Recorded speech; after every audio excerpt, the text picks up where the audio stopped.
que eu posso pensar num cara extremista e chamar ele de estudante? Qual que é o contexto disso?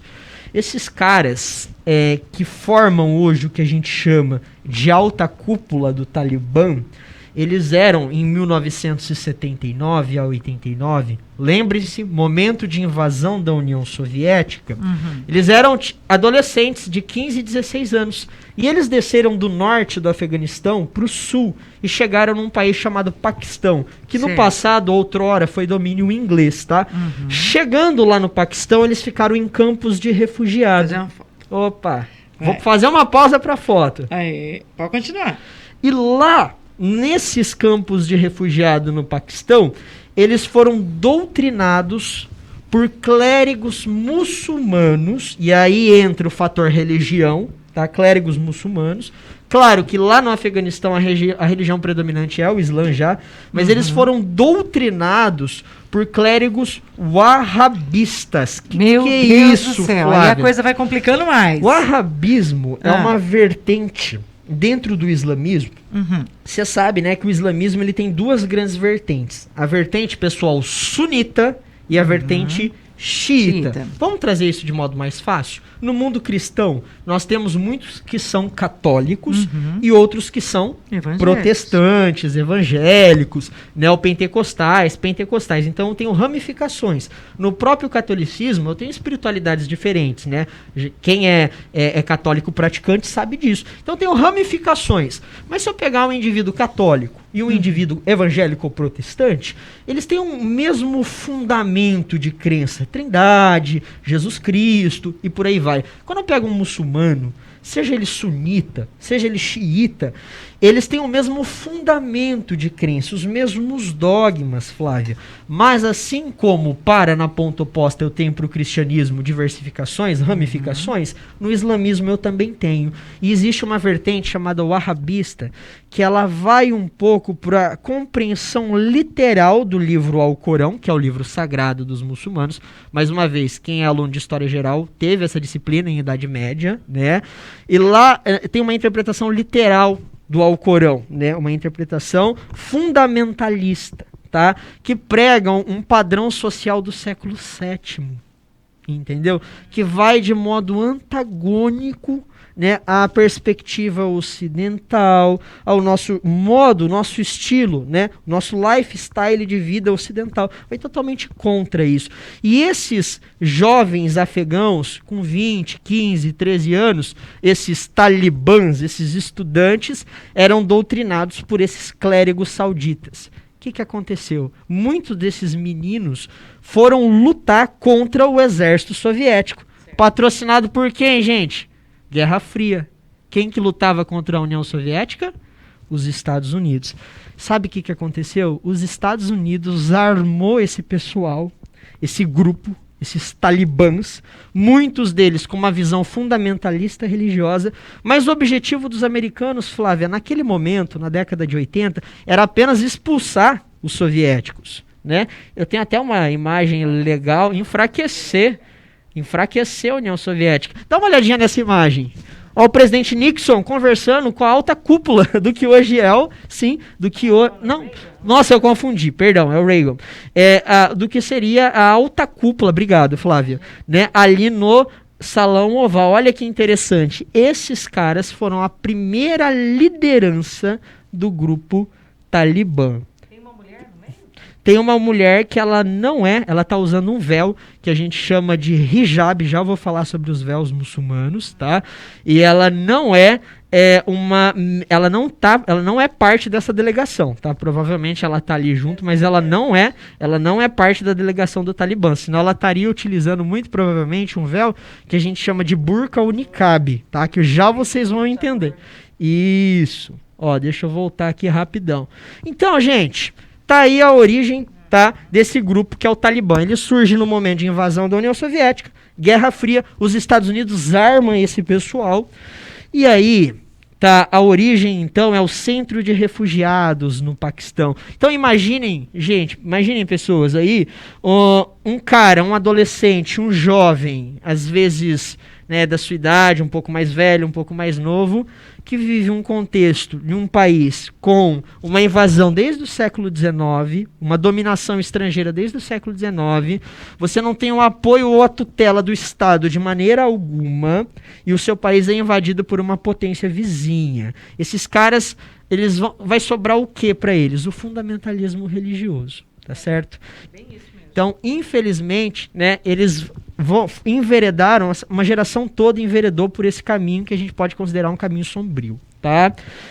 Principal grupo étnico, como eu disse para vocês, de modo geral, quem vive no Afeganistão é de origem persa, mas eu não vou entrar muito nisso, mas dentre as diferentes tribos, etnias, existe uma que é muito importante, que é essa aqui, que são os Pashtuns.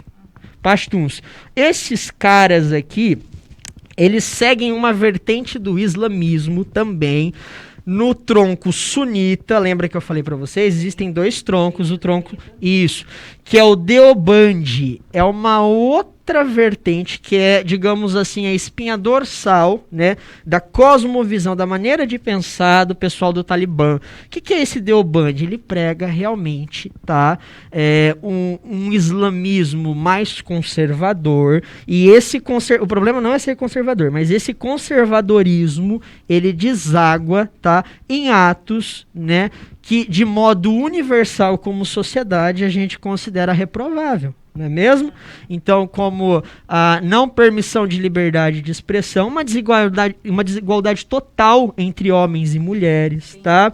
Então, aí, gente, é interessante vocês terem essa noção. O Deoband, essa vertente sunita, não significa que todo cara que é Deoband, que é sunita, que é muçulmano, ele é um cara fechado, ele não é sociável, não é isso. Mas muitos indivíduos que fazem parte desse grupo Deoband, dessa vertente, dessa ala sunita, eles têm comportamentos ali que na nossa ótica ocidental são reprováveis. Então, gente, exemplo, né, a violência contra a mulher, né, essa não igualdade entre os homens e mulheres. Lembra do caso da Malala? Ontem eu assisti uma cena que me chocou muito, de uma mulher sendo julgada no pseudo-tribunal porque ela estava sem o véu. Ela estava sem o hijab ou o niqab. Ela estava sem. Simplesmente fecharam a roda nela, veio e deu um tiro na nuca dela, caiu duro, uma senhorinha. Então, assim, é nesse padrão. É disso que a gente está falando. É de algo que é medieval e é medieval cruel, tá bom? Cuidado com generalizações, tá? Nem todo cara que é Deoband, ele é um cara radical. Mas eu lembro muito do Cortella falando, né? Em todo lugar tem gente boa e tem gente tonta. E ele continua. Em toda religião tem gente boa e tem gente tonta. Tem Deoband tonto e tem Deoband de gente boa, tá bom? Então é muito importante isso. Cuidado, gente, com as generalizações. Mas tem mais um problema. Olha aqui, a etnia predominante no Talibã é esses caras aqui, ó. Acabou. Vou repetir para vocês. Pashtuns. Esse pessoal tem um comportamento tribal, Flávia, e aí vai além da questão religiosa, além do islamismo, um comportamento tribal extremamente machista, tá? Patriarcal, e quando eu falo machista e patriarcal, é num nível, num prisma diferente do que a gente vê como machismo e patriarcalismo no Brasil, tá? Então é uma coisa exacerbada mesmo, estamos falando de venda de mulheres, tá bom? Estamos falando de apedrejamento porque nós tivemos um caso de adultério. Nós temos o apedrejamento de mulheres que sofreram por apedrejamento. É terrível. Exatamente. Terrível. Eu li um caso dos Pashtuns que a mulher foi apedrejada porque ela denunciou um estupro, ou seja, uma violência sexual contra ela, e quem pagou o pato, digamos assim, foi ela. Isso, cuidado, tá? Muitos indivíduos que fazem uma apropriação, e aí a maior parte dos muçulmanos considera isso errado, repugnante, tá? Então eu não tô passando pano aqui não para muçulmano, mas muitos muçulmanos, tá? Se tiver algum que está me ouvindo, né? Muitos muçulmanos, a maior parte deles não concorda com isso, porém, tá?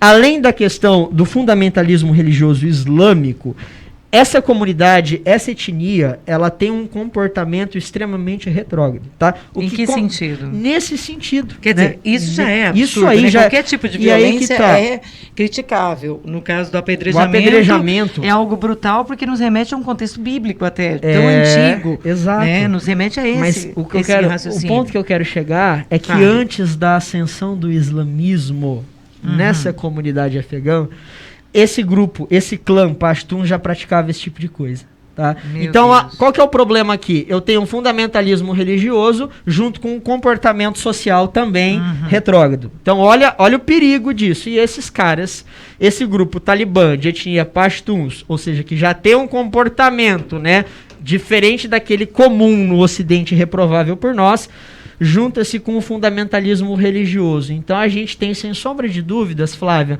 talvez o grupo mais perigoso aí, né, no cenário quando a gente pensa o Oriente Médio. Caramba. Tô falando sério, né? Então, assim, as atrocidades cometidas de 1996, ali, ó, quando o Talibã tomou o controle no Afeganistão, até 2001, elas fazem o Estado Islâmico, que já nos horrorizou lá no território da Síria e do Iraque, parece que fica assim, fichinha. São aprendizes desses caras. Estamos falando de execução em estádios de futebol, tá? Por pessoas que não seguem a vertente religiosa dele. Estamos falando de mulheres coibidas de estudar, sim, gente, tá? Teve uma reportagem que eu vi no domingo, que os professores lá no Afeganistão da Universidade de Cabul já estavam com o coração apertado porque teriam que se despedir de suas alunas. Sim. Porque lá no passado, em 96, as mulheres foram banidas de sentar, né, numa cadeira e estudar. Todo mundo conhece o caso da Malala, não conhece? Ela é paquistanesa, porém, ela foi vítima de quem? Deste grupo, do Talibã. Por isso que a opinião internacional está muito cética ao novo discurso do Talibã. Porque o novo discurso deles é um discurso de que a mulher vai ter vez, de que não, nós vamos dar abertura. Eu vi hoje um texto falando sobre isso e ainda falei, opa, não está batendo com o que a gente está vendo. Com certeza. Com o que a gente viu de 96 a 2001. Dá uma olhadinha nessa imagem, gente. Sensacional. Essa imagem aqui, que roupa é essa? Tá, gente? Outra polêmica, né? O pessoal fala muito um termo genérico, véu islâmico, Flávia. Isso aqui não é um véu islâmico, isso é uma burca, tá? E eu, como historiador e como uma pessoa interessada por religiões e, sobretudo, como eu sou um orientalista de formação, essa é a minha área de pesquisa, é o que eu gosto. Eu fui pesquisar mas você não é descendente? Eu sou descendente também. Sim, mas eu não sou descendente de persa. Olha como que são as coisas. Eu sou descendente de libanês. Ah, né? Libanês, isso mesmo. Libanês é árabe, tá, gente? E no Brasil a gente chama de turco, mas ninguém gosta. É outra generalização, né? Libanês não é turco. Mas isso aqui é o que a gente chama de burca. Gente, a burca, ela foi aplicada, né, ali como um padrão, costume social muito interessante. O Alcorão Sagrado e os hadiths, que são chamados ditos do profeta, eles não falam em uso de burca. Eles falam no uso disso aqui. Olha só, o hijab. Cadê o hijab? O hijab é o penúltimo esse aqui, né? Ó. Tá como hijab, mas pode se pronunciar hijab, tá? Esse é o véu prescrito, né, segundo, né, as leis islâmicas. Que se aproxima muito do véu usado, inclusive no Brasil, por evangélicos. Exato, na congregação cristã. Isso. Ou até mesmo o véu que é retratado a mãe de Jesus, isso, Maria. Um símbolo aí sacro, sagrado para o cristianismo. Dá um zoom aí. Burca, niqab, chador, al-amira e o outro ali, Shaila, eles não são, tá, ligados, não podem ser chamados de véus islâmicos. Lembra a imagem da jornalista da CNN que fizeram a montagem? Muitos da comunidade muçulmana ficaram chateados, ficaram constritos com a situação. Por quê? Diga. Porque estava em cima lá, véu islâmico. Não, o véu islâmico é o hijab, niqab. Ela estava de chador, se eu não me engano. Burca e niqab são apropriações, tá certo? São criações sociais e muitos muçulmanos dizem que sentem-se muito incomodados quando com essa generalização. Com essa generalização. Ela tá vendo a oprimida ali usando o véu islâmico. Às vezes ela tá usando um hijab e outra coisa, tá? Conversando aqui em Londrina, inclusive, com o Sheikh Anis, tá? Da Mesquita de Londrina, ou seja, o líder religioso. Ele estava me esclarecendo uma questão interessante no ano de 2019. Ele falou, olha, o hijab, na realidade, isso também vai muito de interpretação, né, gente? É uma decisão, é uma escolha da mulher. Existem mulheres que usam e mulheres que não usam. Infelizmente, algumas estruturas políticas, estruturas sociais e costumes, então, não ligado à religião, à teologia, mas em si ao molde de governo, impõem sobre a mulher o uso da burca, do niqab, do chador, entre outros. Então isso é muito mais político do que religioso. Isso é muito mais político do que religioso, justamente. Então, se for pegar o pé ligado à ideia do quê? A reificação feminina? É objetificação? A mulher é coisa, por isso eu protejo, tampo, pra ninguém enxergar? Justamente, tá? Porque se for ver ao pé da letra, se a gente fosse fundamentalista de verdade, no aspecto do hijab, minha gente, no aspecto do véu, seria o uso do hijab facultativo, né? Mas isso não acontece, tá? Então essas são sociedades patriarcais que usam do discurso religioso, deturpam isso para colocar a mulher numa condição, né, de serva mesmo de um homem, tá certo? Uma condição servil mesmo, isso, né? mas a gente tem que tomar muito cuidado, porque muitas mulheres optam de livre e espontânea vontade de utilizar o hijab. A gente não pode cair em algo que é uma falta de visão nossa como ocidentais, que é a islamofobia, tá certo? Então tem que tomar muito cuidado, né? Quando a gente fala assim, o véu islâmico. Então isso aqui é só nota de rodapé para vocês terem uma ideia. Eu coloquei a islamofobia em um dos textos. Os textos 2 que eu separei para eles. E aí vai uma dica para vocês. O Bauman, antes de morrer, sociólogo polonês, ele escreveu um livro. O nome do livro é Estranhos à Nossa Porta. Ele escreve esse livro. Cara, eu não li esse livro ainda. Eu tenho, se quiser eu te empresto, viu? Ó, amigo, agradeço do fundo do coração, mas livro é igual filho. A gente empresta, isso é sinal de muito amor, viu? Porque, olha, a gente empresta com um apertinho, né? Mas a gente, eu cobro na cara dura. Vai e vem. Eu cobro na cara dura. Não, e, gente, mas se você recomenda, eu vou comprar. Eu recomendo. E Flávia, pessoal, esse livro, o Bauman, ele é bem claro. Ele diz, o grande problema da Europa e da sociedade ocidental nos próximos anos, ele escreve isso no contexto de guerra da Síria. Outra região do Oriente Médio, para outra conversa. E lá, ele fala assim, tá chegando um monte, né, de árabe, um monte de pessoas do Médio Oriente na Europa.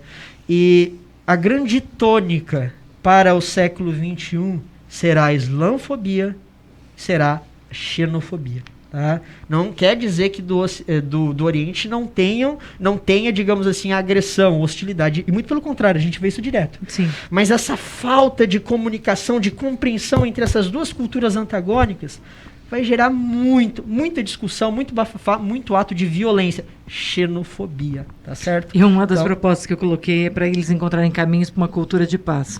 O Bauman dá caminhos para isso. O Bauman, eu vou trazer a citação do Bauman. O Bauman, ele diz que o diálogo e a compreensão de culturas antagônicas é a ponte para, digamos assim, ultrapassar, para resolvermos o problema da xenofobia. O diálogo, a compreensão da cultura antagônica. Olha que tá, sensacional. Gente? Não sou eu que estou falando, é o Bauman que falou. Bauman. Isso mesmo, tá bom? Então, pra gente caminhar, já chegar ao fim aqui, tá? O que acontece? De 96, meus queridos, a 2001, quem controla o Afeganistão é esse grupo fundamentalista, que é o Talibã, que tem origem lá na Guerra Fria. Não é mesmo? Mas o que aconteceu em 2000 e 2001 ali? Um atentado terrorista às Torres Gêmeas. Você lembra disso, Flávia? O que você estava fazendo no dia? Você lembra? Eu lembro foi uma manhã, né? Foi numa manhã. Na época eu namorava o meu marido, Luiz. Olha só. Luiz. Faz tempo, hein, gente? Entra na minha casa, minha mãe está sentada na sala olhando para a TV. O Luiz entra e fala, parece filme, meu Deus, o que é isso? Na época, meu irmão já morava nos Estados Unidos, a gente senta e fica assistindo, chocado, aquilo que a gente fala, não, gente, bateu um avião? Como assim bater um avião? A gente não entendia. Dali a pouco a gente assiste ao segundo avião batendo na segunda torre. Foi chocante, foi uma coisa que a gente nunca vai esquecer, sabe? Uma marca que fica assim, né? E o Luiz trabalhava em emissora de TV na época ainda, né? E aí ele fala, meu Deus do céu, hoje a pauta eu já sei qual é. Nossa, isso é muito sério, né? E aí a gente começa a se questionar e fica debatendo horas. E minha mãe era uma profunda conhecedora da Bíblia, uma mulher muito culta, né? Então, assim, uma pessoa que tinha um debate gostoso, né? E aí a gente ficou um tempão conversando sobre isso, debatendo Legal, né? isso, quais seriam as implicações. Nossa. Nem de longe a gente conseguiu acertar, né, o que veio logo depois, né? A série, né, de acontecimentos. E como, hein? Só para vocês terem ideia. A maior caçada da história. Exato. Mas daqui a alguns anos, Flávia, os historiadores provavelmente vão trazer a era contemporânea, que começa na Revolução Francesa e vai até os dias de hoje. O grande marco vai ser o atentado terrorista às Torres Gêmeas. Que aí começa a guerra ao terror, não começa? Sim. Vocês já ouviram falar sobre isso em atualidades. 2001, descobre um cara, Osama Bin Laden. Nossa, é uma mulher, né? Osama, né? O pessoal, quem que é? Osama Bin Laden é um... O que é, né? Um nome estranho. Bin Laden era um saudita, chefe de um grupo fundamentalista também, de um grupo terrorista, chamado Al-Qaeda. E os Estados Unidos, né? Vendo aquela questão no Talibã, o Osama a CIA descobre que o Osama Bin Laden está no Afeganistão, escondido.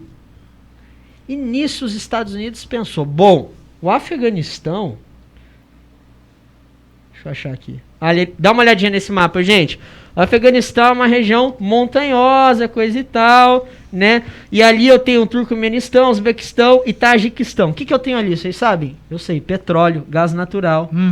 E o que eu tenho aqui do lado do Irã, depois do Irã? Tem os aliados dos Estados Unidos no Oriente Médio, fornecedores de uma commodity importante que é o petróleo.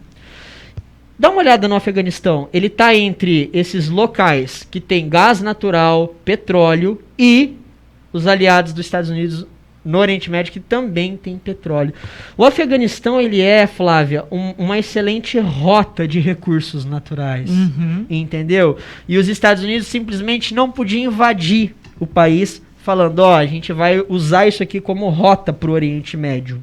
Nossa. Porque aqui, Turcomenistão, Uzbequistão, tinha se desvinculado da Rússia. Só que eles precisavam, eles já tinham contratos, né, ali com o Turcomenistão, o Uzbequistão e o Tajiquistão. Mas como que eu vou transportar essa quantidade, né, de commodities? Como que eu vou fazer isso? A justificativa usada pelos Estados Unidos, eu até diria que uma justificativa até plausível, foi a caça ao Osama Bin Laden no território, né, do Afeganistão. Então todo mundo quase... Eu lembro, eu era pequenininho, né? Eu tinha 5 anos, olha só, 6 anos, caramba, né? Quando isso aconteceu. Eu tava assistindo Pica-Pau, tá? Eu lembro disso. Tá assistindo Pica-Pau? Eu tenho memória de elefante ali. Eu tava assistindo Pica-Pau. Eu lembro que parou, né? Passava Pica-Pau no SBT, tá? Parou a programação pra falar. Eu ia pro colégio à tarde. E aí, gente, os Estados Unidos invadem, tá, o Afeganistão com a justificativa de pegar o Osama Bin Laden. Mas a real intenção, dentre outras coisas, não era só pegar o Bin Laden, mas era dominar o Afeganistão e usar ele como um corredor de transporte de commodities, tá? Olha que impressionante. Então, uma informação extra para vocês. O Afeganistão, ele tá na região norte, o Turcomenistão, olha o nome desses países, né? Uzbequistão e Cazaquistão são ricos em fontes ali, minerais e commodities. Tá vendo esse tanque? Quem é um pouquinho de conhecedor de guerra, de tanque, de veículo, de uniforme militar, sabe que esse aqui não é o exército americano. Quem for mais detalhista vê a bandeira tricolor ao fundo. É o exército da Alemanha, sim. A OTAN, a Organização do Tratado do Atlântico Norte, junto com os Estados Unidos, invade o Afeganistão também. Então é uma ação coordenada entre União Europeia e Estados Unidos, não para caçar Bin Laden, também mas justamente para utilizar o Afeganistão como o quê? Como um corredor de recursos minerais, tá bom? Então essas tropas, elas não são americanas, elas são do exército alemão. Então a justificativa, pegar Bin Laden, objetivo, rota mineral do Afeganistão. Osama Bin Laden, ele não é afegão, tá? O Osama Bin Laden, ele é de origem saudita, tá? Lá da Arábia Saudita. E, enfim, agora dá uma olhada nesse mapa atual do Afeganistão. Temos lá o norte, Turcomenistão, Uzbequistão, Tajiquistão, Paquistão embaixo. Dá uma olhadinha aqui. No extremo leste do Afeganistão, eu tenho uma divisa com a China. E olha como essa divisa é pequena. Lembra que lá no começo da aula eu falei? Cuidado, o Afeganistão tem uma divisa ali com a China. O que acontece, gente? Um intelectual italiano chamado Vico, ele diz que a história ela é cíclica, Flávia. Quais são os desdobramentos geopolíticos da invasão do Afeganistão? Socialmente falando, muito provavelmente as mulheres, elas de fato vão sofrer ali, digamos assim, uma limitação social gigantesca. Elas vão estar muito mais ligadas à esfera privada do que à esfera pública no Afeganistão. Sim. E não adianta falar que o governo disse tal coisa. Em experiências atrás ali, como a gente viu na década de 90, isso não aconteceu. Então, a gente tem que aguardar, né, para ver. A gente está vendo ainda muitos ruídos, Flávia. Particularmente, eu não acredito que vai acontecer nenhum tipo de liberdade. Eu também não. Até porque a gente sabe que culturalmente, né, eu estava vendo outra matéria ontem na CBN, e ouvindo, né, a matéria, quando eu estava indo para a Câmara, e me chamou muita atenção. Um rapaz falando que tinha trabalhado lá e que ele era médico e tinha... ficado lá junto com as tropas americanas. Ele é um brasileiro que estava envolvido com isso. E ele falando, olha, enquanto eu estava em uma residência, a mulher veio espiar a nossa conversa. De repente, o dono da casa saiu, nós ouvimos choros, gritos. Eu fui lá ver o que era, né? Pediram para que eu fosse lá e eu saí, não sei. O marido tinha tirado o nariz da mulher, porque ela tinha espiado. Então, olha o grau que chega, né? A questão da mutilação, justamente. Porque essa é a cultura. Então, por ciúmes, vamos danificar a mulher. Né, vamos agredir a mulher, vamos matar. É uma coisa meio estranha. Cultura, olha que é a cultura, o conceito antropológico de cultura. E aí acho que uma problematização que fica para o dia de hoje é até que ponto, não só como sociedade ocidental míope ao Oriente, mas até para a sociedade oriental, tá? Esclarecida. Até que ponto comportamento social, cultura, que fere a dignidade humana, não é mesmo, Flávia, deve ser aceito.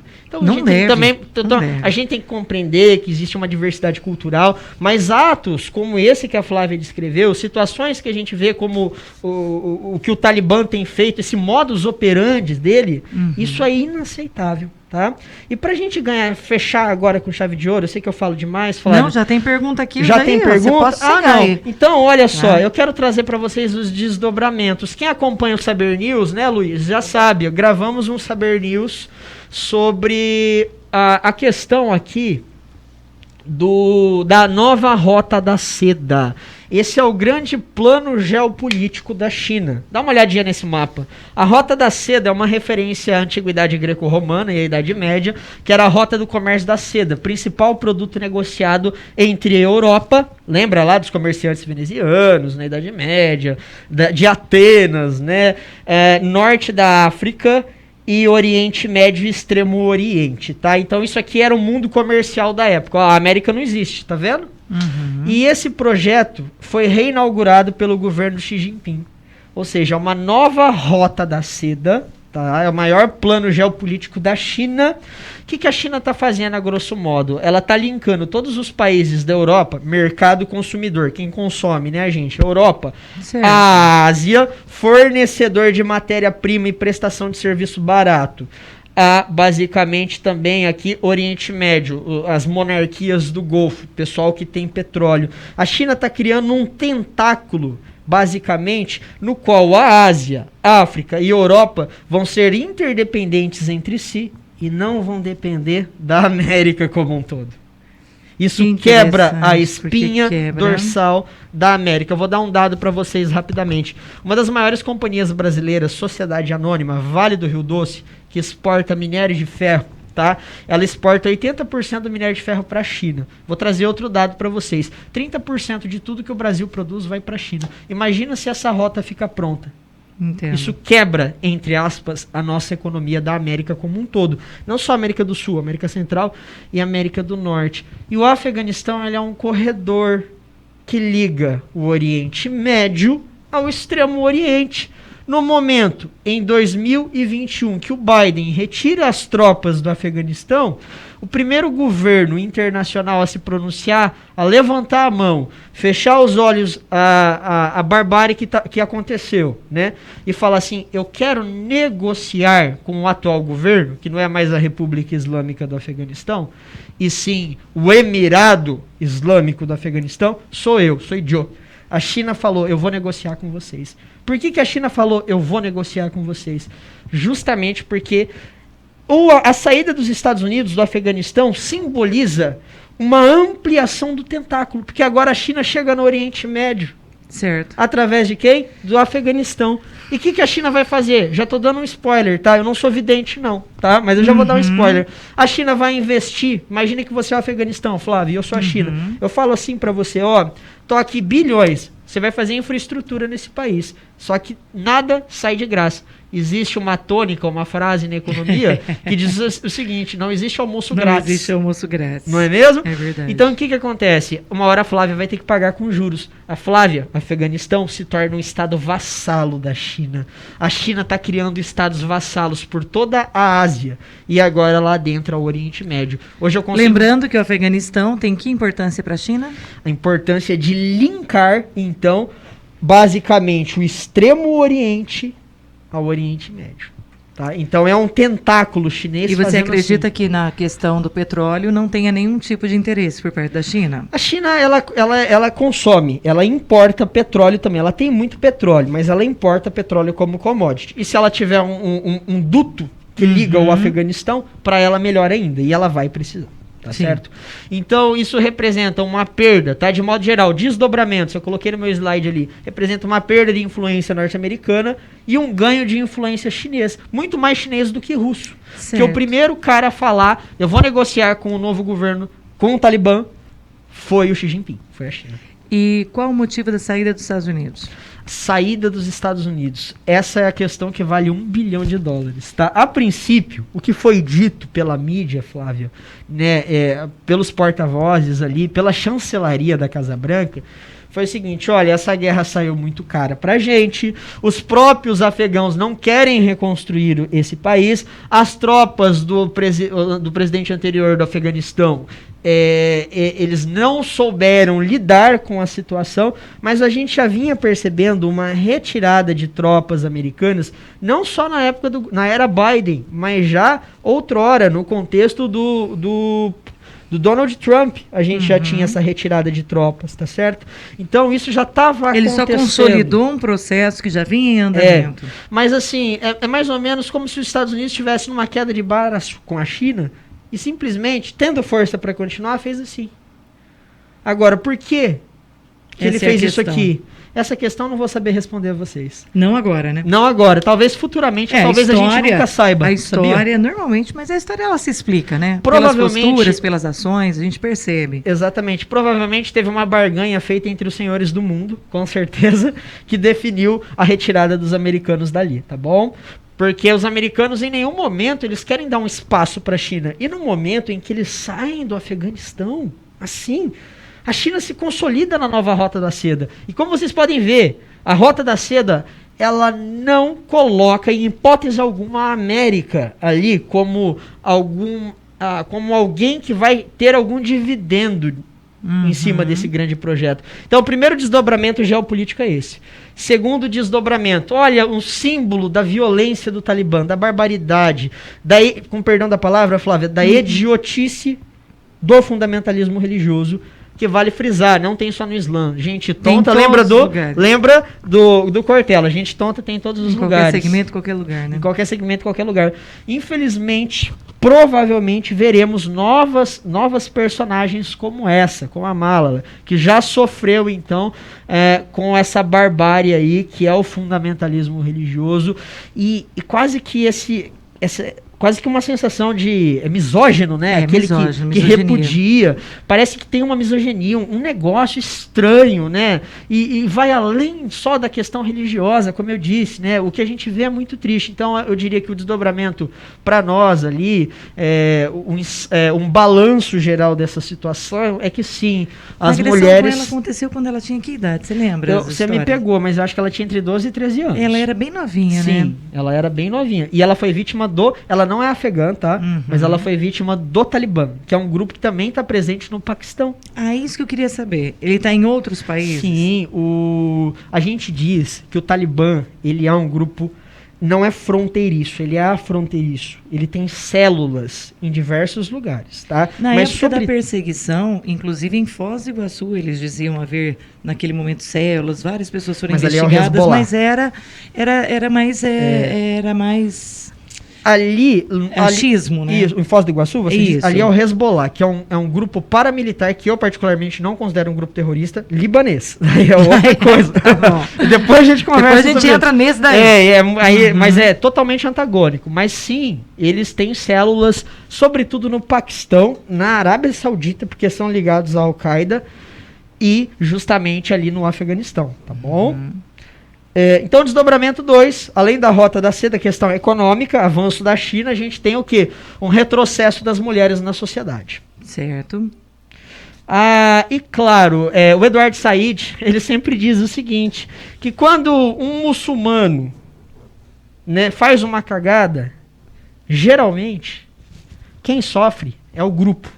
É o cara que não tá nem aí com a paçoca. É o cara que tem a lodinha aqui, né, que nem é dessa etnia, mas que por algum motivo ele confessa uma mesma fé que um bárbaro lá no outro lugar confessa, e às vezes ele acaba pagando o pacto e sendo hostilizado por uma sociedade que com razão tá assim assustada. Porque na verdade eu tenho a sensação, né, de que o mundo está assustado. O mundo está assustado, justamente. Então quando você vê um cara que é afegão ou que é muçulmano, você fica assim, porque não existe diálogo, não existe compreensão também, né? Você já fica assim, receoso. Será que esse cara é um intolerante?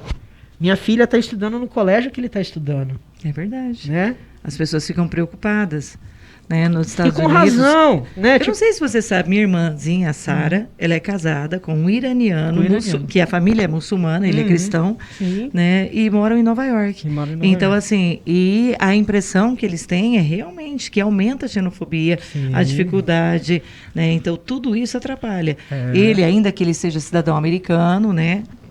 Esteja lá, ele é um artista plástico, ele é um engenheiro, ele é uma pessoa que tem um destaque na sociedade, mas ainda assim sofre com os olhares, com as preocupações. E ela, inclusive, né? Assim como o latino é hostilizado. As cucarachas, né? Assim como a mulher brasileira muitas vezes é tida como uma mulher promíscua quando vai para a Europa. Tá certo? Então esse estereótipo, essa marca, tá, também é um desdobramento dessa barbárie que é o Talibã. Que só aumenta a hostilidade, o que é pior. Exato. Porque como nós vamos trabalhar com uma cultura de paz se nós temos o aumento da hostilidade em cada ação e fomentado pela mídia, muitas vezes. E falta diálogo, gente, importante frisar, não passando pano por um lado, falta diálogo dos dois lados. Falta ponte, o Bauman fala em ponte. Falta ponte dos dois lados, tá? Mas assim, infelizmente, o quadro geral, ele é bem pessimista, tá? Teremos um retrocesso, como eu disse, por parte, né, da sociedade afegã no que diz respeito às mulheres. Teremos um retrocesso na compreensão da cultura oriental, tá? E teremos, com certeza, ali no país, enfim, inúmeros retrocessos. Gente, o panorama geral basicamente é esse. Eu acho que vocês uma perguntinha aqui para você. Né? Então ali do contexto de criação do grupo, os desdobramentos, né? Acho que vocês saíram daqui com uma visão legal. E agora eu respondo todas as perguntas. Tem perguntas. E se eu não souber, eu prometo que eu trago para vocês. Passo para Flávia. Na próxima aula você vem, né, com a gente aí. Opa! Tá junto. O Denison está falando aqui. Fala, Denison. Prazer. Boa noite. Esse ciclo de guerra no Oriente Médio, principalmente no Afeganistão, já é existente há um bom tempo, como você mesmo disse. Mas se perguntassem para você, uma maneira para acabar com isso, o que você proporia? Por exemplo, a gente sabe que ali tem a multiplicidade cultural, a multiplicidade étnica, a multiplicidade religiosa, né? Então são muitas facetas. Você mesmo comentou que são 50? São, acho que, não, você diz no Oriente Médio como um todo ou no Afeganistão? No Afeganistão, no Oriente Médio. São mais de 50 etnias. Isso, tá? Então são 50 grupos étnicos, se a gente for pensar, né? Que tem várias idiomas. São mais de 80 grupos étnicos. Vixe, piorou tudo ainda, Dê. Sabe por quê? Eu vou dar um exemplo. Só no Afeganistão eu tenho pashtuns, eu vou ter curdos, né? Eu vou ter comunidades árabes, eu tenho alauítas, então eu tenho diversos grupos. Eu sei todos os grupos? Não sei todos os grupos. Tá, assim, gente? Como aqui no Brasil também, mas se pensar em indígena, a gente sabe de alguns, não sabe todos, e são vários. Sabe qual que seria a solução, Flávia? Eu diria que uma das soluções, elas são utópicas, tá bom? Tá. Eu vou dar um exemplo. Isso quer dizer, a paz plena, total, absoluta é utópica, mas para que houvesse maior conciliação com o maior grupo possível, O que você proporia? Nós teríamos, no caso do Oriente Médio, que é uma situação muito complexa, a gente teria que ter estados, assim como os curdos reivindicam, a situação curda. É um grupo, é uma etnia no Oriente Médio que não tem pátria, né? Pátria, eles não têm um território. Os judeus não tinham território até 1946, fim da Segunda Guerra Mundial ali. Foi feito um território para eles. Resolveu os problemas? Não resolveu. Mas amenizou, melhorou um pouco. Evitou holocaustos, não é mesmo? Então o que acontece? A criação de estados. Como que é o nome dele Estado mesmo? De Israel é o Denison. Isso. Denilson, né? Denison. Eu não sei se eu registrei errado, mas está como Denison Júnior. Vamos falar Denison. Denison, a criação de estados. Um estado pastum, um estado curdo que não existe, um estado alauíta. Criação de estados seria uma solução para amenizar jurisprudência local ali, né? Controle desses grupos clânicos sobre uma localidade poderia amenizar. Só que é o seguinte, para eu conseguir criar isso, eu teria que fazer mais guerra, porque alguma nação teria que perder território para poder ceder território.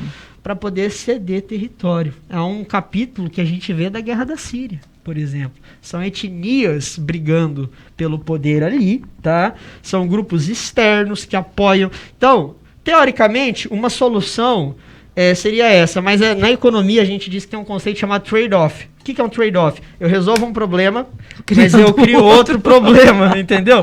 Causa-consequência. Então, uma possibilidade seria essa. A outra é o diálogo, uma menor intervenção de nações imperialistas, tá? Então, um dos discursos dos americanos foi: vamos tentar apaziguar a situação. Muito pouco foi feito para isso. Talvez se tivesse uma ação política genuína de algumas dessas nações mais estruturadas, a situação também poderia local, né? Isso. Localmente. Então, assim, deixar que eles dialogassem entre si. Exato. Numa busca de um equilíbrio maior. Claro que, né, com respeito à dignidade humana, que é o que muitas vezes a gente não vê em determinados grupos. Eu, particularmente... E eu te perguntar isso, talvez você saiba, eu não sei, tá, gente? Ainda que eu tenha lido e que conheça bem a Declaração Universal dos Direitos Humanos, foi ratificada em São Francisco em 1948 e tal, mas eu não sei. Estes estados assinaram? Ratificaram? Algum país do Oriente Médio assinou? Síria, Líbano tinha sido criado já. Líbano foi de 47. Tinha esses países, todos que participaram ali da ONU. Só que existiam estados que não participavam, tá bom? Eu vou dar um exemplo. Turcomenistão, Tajiquistão e o Afeganistão não, e o Cazaquistão eram partes da União Soviética, isso. Então E a União Soviética não deve ter assinado. E a União Soviética, até onde eu sei, Flávia, você me pegou aqui, eu tenho um hiato mental sobre isso aqui, mas a União Soviética ela estava presente na reunião da ONU, mas ela não considerava a ONU como... Ela considerava a ONU como uma espécie, digamos assim, de organização controlada pelos Estados Unidos, tá bom? Entendi. Então você me pegou agora nessa questão. Então provavelmente não deve ter assinado. Sim. Mas a dignidade humana, o respeito a isso, ele é muito hipócrita, né? Porque a gente vê ação bárbaras, né? Administradas ali por diversos estados. O próprio Estados Unidos, para não falar isso, a China, comete diversas atrocidades, tá? Ainda que tenha assinado. Debaixo do pano. Então assinar uma coisa, é o que eu digo, às vezes a gente tem uma religião específica, a gente não segue tudo à risca, né? A gente faz coisa errada. Então a gente tem um discurso tal que a gente não cumpre. Infelizmente, no sentido macro, isso existe também. O que normalmente eu falo para vocês, né, que eu fico triste, mas que existe, que é a chamada poesia jurídica. Olhando para a lei, olhando o documento legal é lindo, mas na prática ele não é aplicado. Então isso a gente sabe que acontece no Brasil e acontece no mundo, né? Acontece no mundo. Muito complicado. A gente não pode ter esse espírito de vira-lata, de achar que só no Brasil a coisa não funciona. Só no Brasil... Eu tava vendo, né, outro dia, só no Brasil a esfera pública não funciona. Mentira! No mundo ela não funciona, infelizmente. Isso mesmo. Temos mais alguma pergunta? Tem sim. Peraí. Agora é do Lúcio. Fala, Lúcio. Prazer. Ele está aqui. E ele falou assim: a Rússia, junto da China, já reconheceu o Talibã. O interesse da China é a Rota da Seda. E o da Rússia, qual seria? Opa, se você... Agora a gente já não está mais aqui. Volta lá, volta a imagem se quiser. Não precisa não. Mas depois dá uma pesquisada lá, Rota da Seda. a maior nação que vai se beneficiar depois da China com a Rota da Seda é a Rússia. Por quê? Então, justamente porque ela está na posição geográfica, ela está na Europa e ela está na Ásia. A Rota da Seda, ela é totalmente linkada, né, digamos assim, com a Rússia. Então, ela é parte desse organismo vivo, tá? Então, o gás natural vai sair muitas vezes da Rússia e ele vai ser comprado pela China. A mercadoria, ela vai sair da China e ela vai ser vendida para a Rússia. A Rússia tem um... Esqueci o nome desse cara. Eu acho que é Evandro Rupícoro, alguma coisa, um diplomata brasileiro. Ele costuma fazer uma comparação. Ele fala que a Rússia é aquele primo fortão, só que aquele primo fortão quebrado, né? Hoje a Rússia é isso. Ela tá quebrada, mas ela é o primo fortão. E o primo fortão precisa da China, tá certo? No seu soft power, na sua expansão. Então hoje a China e a Rússia, elas trabalham em parceria. O primeiro a falar, na verdade, que foi negociar com o Talibã foi a China. Mas a Rússia foi na zarabatana ali, ela foi no vácuo, falou também, vamos ver, né? Aqui vamos ver o que dá. A gente vai negociar, tá? Entendi. Então pensou em Rota da Seda, meu querido? Lembra também ali da Rússia, não só da China, tá? Vocês prestaram atenção que Rota da Seda é o nome da rota, mas que outros produtos que vão passar pela rota, né? Seda é uma referência à antiga Ana rota. Aqui já, essa é a pergunta da Ana. Entendi, Ana. A seda é uma referência à rota da Idade Média. E não vendia só seda não, tinha de tudo, tá? Só que a seda era um produto muito valorizado. Então, inclusive, a gente fala de ouro como padrão monetário, a seda durante muitos anos foi utilizada também como padrão monetário. Olha que bacana, curioso. Que interessante, né? Então é a alusão metafórica que eles fazem a isso, tá? A essa rota. O que a rota transporta hoje? Minério de ferro, petróleo, produtos, né? E como que é o menino que perguntou da Rússia, o nome dele, Flávio? Lúcio. Lúcio, eu até lembrei de uma coisa, né? Eu também dou aula de atualidades do mercado financeiro. Né? Para concurso público, aliás, ele é ótimo. E aí, o que acontece? Eu vi uma questão da China, a China proibiu o uso de criptomoedas, tá certo? Por que ela proibiu o uso de criptomoedas? Porque a moeda chinesa, com a valorização da cripto, e quando eu falo cripto, eu não estou falando sobre Bitcoin, estou falando sobre Ethereum, Cardano, entre outras. Quando essas moedas ganham poder de liquidez, a moeda chinesa perde, essas moedas são dolarizadas. Então a China quer fazer o quê? Tirar a influência do dólar para as negociações internacionais. Hoje a gente negocia tudo em dólar, né? Então está tudo dolarizado. Então o que acontece? A China já está até proibindo o uso de criptomoedas. A Rússia, pensando nesse grande projeto, tá, de Rota da Seda, que também não quer o dólar ali como moeda forte naquela macro-região, está começando, digamos assim, né, a apertar a tributação em cima de ativos financeiros linkados a criptomoedas. Inclusive, uma grande corretora de criptomoedas, que é a Binance, ela está sendo investigada na Rússia. Caramba. E ela é considerada a bolsa das criptomoedas. Está sendo investigada para sair de desuso, né, para ser desligada na Rússia. Então, mais uma vez, a gente vê agora na esfera econômica, pelo prisma econômico, uma ação, né, para tentar, digamos assim, diminuir essa influência de uma criptomoeda dolarizada. Então, olha só, em quantas esferas possíveis a gente pode perceber. Isso tem em todas as relações. Todas as relações. Muito tá? impressionante. Então, sempre aqui, ó, Rússia e China junto, tá? Pensa assim. Muito impressionante mesmo. Ó, tá chegando mais perguntas, mas vamos lá. A Maria fez uma pergunta aqui, Maria Ju. Fala, Maria. Ela falou assim, ó, tem mais de uma Maria, tá? Tem outra Maria também que já mandou aqui. Opa. Então, assim, ela perguntou uma coisa assim, eu queria entender por que ainda existem homens-bomba. Vamos lá. É uma pergunta que não necessariamente é ligada só ao Afeganistão, sim, mas é uma pergunta dela. Mas é uma pergunta muito boa. É o tipo de pergunta, assim, genérica mesmo. Quando a gente pensa em Oriente Médio, a gente lembra, tá, de homem-bomba. E, na verdade, eu vou trazer o contexto do que é o homem-bomba para vocês, tá?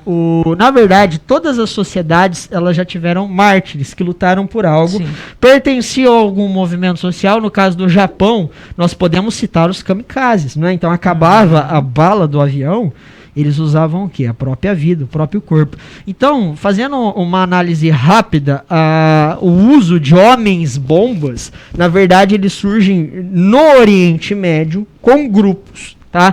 Que muitas vezes não tem um aparato militar o suficiente e sacrificam, e aí linka-se com a retórica, muitas vezes religiosas, fundamentalista, né? Então, assim, eu tô me usando como mártir, tá? Para explodir uma escola, olha que ato, horror, né?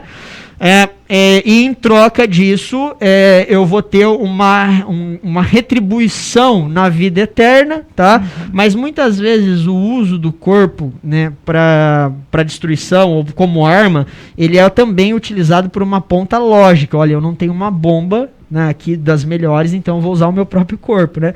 Então a gente viu muito disso com o fator linkado ao fator religioso, os mártires no Estado Islâmico, lá na Síria a gente percebeu bastante disso. É comum no Oriente Médio por duas situações. Primeiro, às vezes o cara não tem condição de ter uma arma letal, ele usa o próprio corpo. E segundo, a retórica religiosa. Na Guerra Civil do Líbano, de 1975 a 1995, isso foi muito usado não pela retórica religiosa, mas pelo martírio físico mesmo. Tá? Era martírio físico? Sim, martírio físico, né? Então alguns grupos na Guerra Civil do Líbano, eles se explodiam, e muitas vezes o cara era cristão, por exemplo, ele não era, né? Mas eles se explodiam, eles se explodiam numa perspectiva nacionalista, tá? Então, tipo assim, Israel estava invadindo, o que os caras faziam? Nós não temos o poderio militar de Israel, a gente vai, abraça o soldado israelense e morre. Então isso também acontecia, não só na perspectiva religiosa, mas nacionalista também.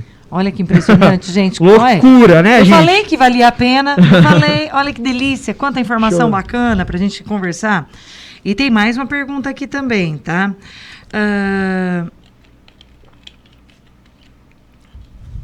Peraí que agora eu tô tentando entender aqui, só um detalhezinho. Tranquilo. Ok. Também eu queria entender por que desse máximo tão forte lá, por que tão intenso. Eu acho que já dessa máxima da cultura, entendeu? De homem-bomba. Eu então, acho assim, que tá ligado... Mas isso não é contra a lei que protege a vida?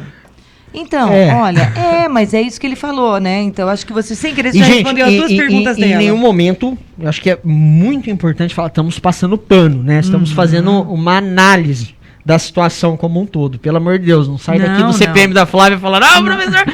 Não, mas é porque é totalmente contra a vida, realmente, contra qualquer ética, a ética cristã, a ética de tal religião A, B, C, D e E, mas infelizmente, né, o ser humano que está ligado a fatores econômicos, políticos, estratégicos, e eu diria que agora uma questão, né, paixões, uma questão pessoal também. Eu sou partidário de que o homem não é o bom selvagem.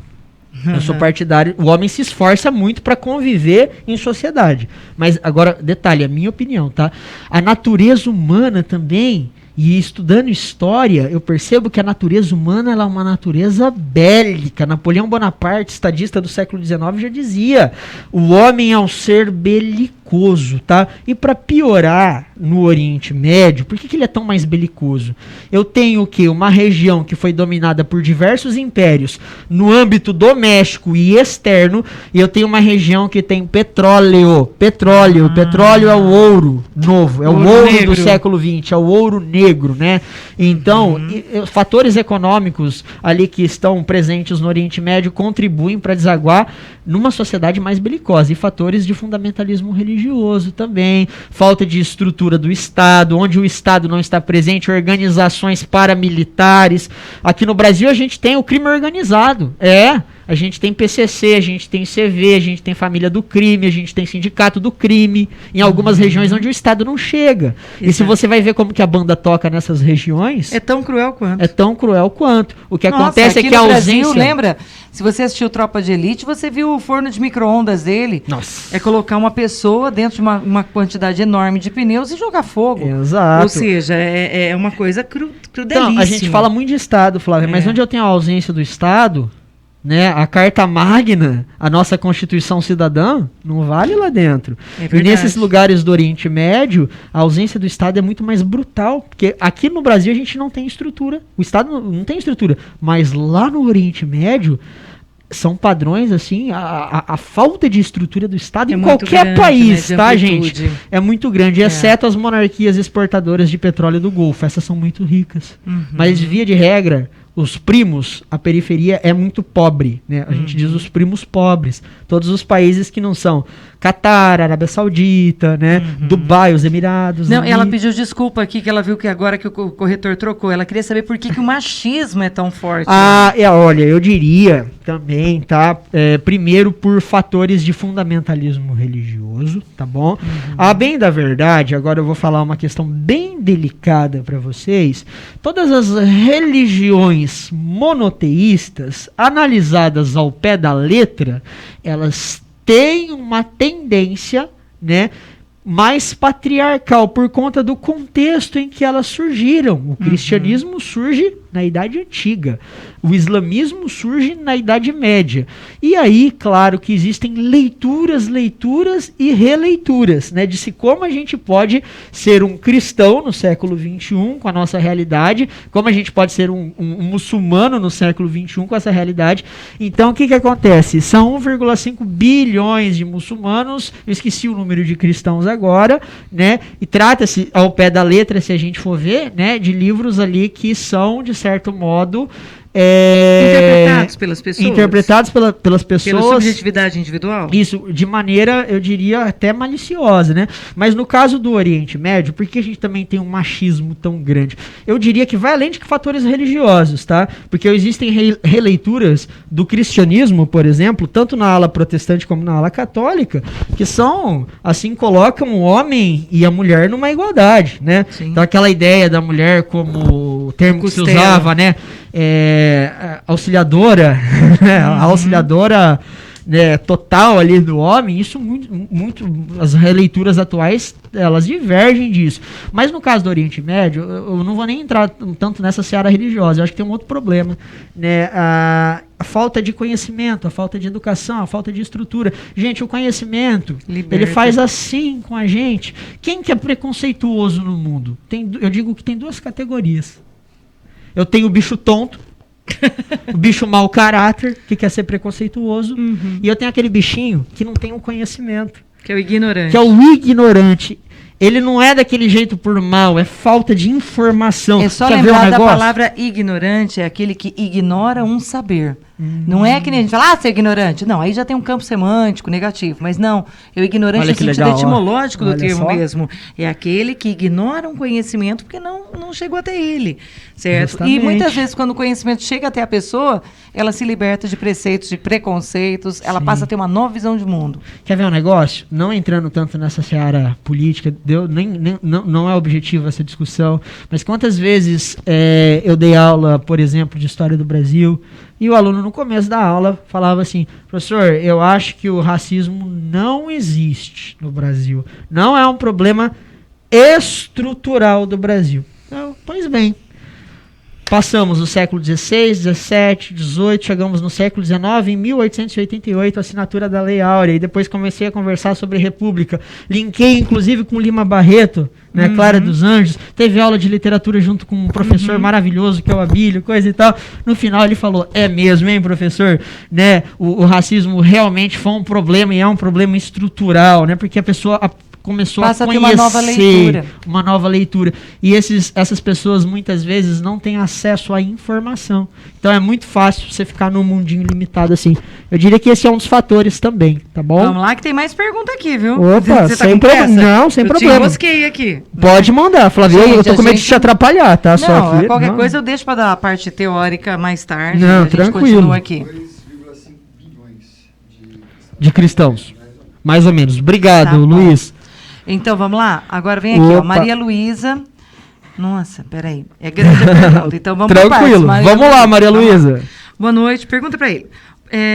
Ele mencionou a criação dos Estados Unidos para as diferentes etnias como possibilidade de amenizar as tensões. Criação de estados, perdão, unida por minha conta. Isso. Estados. Porém, no caso de grupos étnicos, como os Pachuns, que ele mencionou, seguirem moldes sociais de imensa desigualdade entre mulheres e homens, por exemplo, criar um Estado que seria regido por leis que seguem os preceitos ultraconservadores dessa etnia, não daria um fortalecimento à ideologia que diz respeito aos direitos de grupos como as mulheres? Perfeito. Legal. Só uma coisa que eu pensei aqui. Quando não sei se eu estou errada também, não, mas quando você fez essa sugestão, você fez uma sugestão para que que algumas culturas...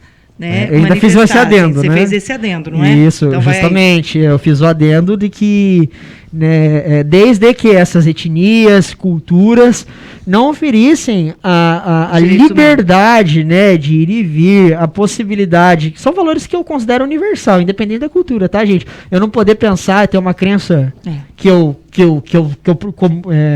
comungue, como que fica? Como que fica essa situação? É inaceitável.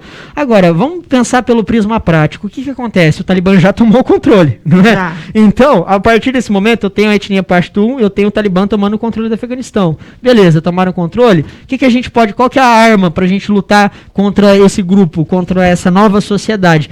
São as sanções econômicas, são as pressões, eu diria que isso são maneiras de tentar readequar... Como né? se fossem meio que embargos, como aconteceu com o Cuba, exato. assim, embargos comerciais. É cruel, Flávia, um trade-off, não é? Eu soluciono um problema, gera outros problemas. Porque quem que vai, digamos assim, sentir isso na pele? É a própria mulher, às vezes, que é oprimida nessa sociedade, que não vai ter um pão para comer em casa. Então é muito delicado a gente apresentar uma solução. Difícil, é um trade-off, né? Eu resolvo um problema... Mas eu entendi o raciocínio da Maria também. Eu entendi o raciocínio. E tem que tomar muito cuidado, né? Quando a gente defende a criação de um Estado de determinado grupo étnico, porque a criação desse Estado pode simbolizar, pode desaguar, né, no retrocesso de direito de minorias, sem sombra de dúvidas, tá bom? Então, olha como é delicado, né? A gente resolve um problema, aparecem dois. E aí ela mandou mais uma aqui, ela falou assim, ó, tem outra coisa, outra pergunta. Eu estudei que a Turquia ataca os curdos do norte e nordeste. Olha só, você tá de parabéns, viu? Por medo deles se unirem aos curdos da Turquia. Sim. E perder o território numa possível formação de um país curdo. Como que é o nome dela? É a Maria Luísa. Maria Luísa, primeiramente, parabéns, tá? Ela é sensacional. Inclusive, né, a gente pode até... Estava se falando muito sobre a mulher nessa sociedade.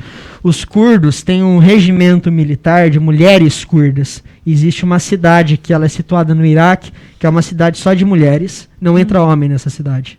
Né? As mulheres curdas, eu tenho curdas cristãs ortodoxas, curdas maronitas, que é o catolicismo, que é a vertente no Oriente Médio, e eu tenho curdas muçulmanas, tá? Então essa sociedade curda específica, depois eu vou passar o nome para Flávia vai passar para vocês, não vou falar besteira aqui que eu não sei o nome da cidade, ela é um exemplo de diálogo interreligioso, tá?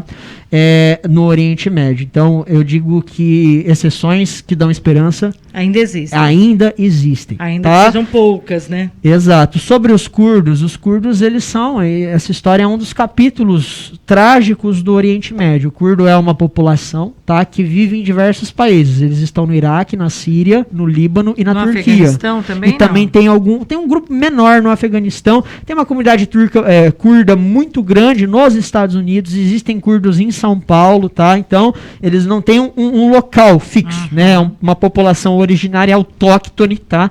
Do Oriente Médio. O que acontece? A Turquia massacra os curdos porque tem medo de perder parte do território.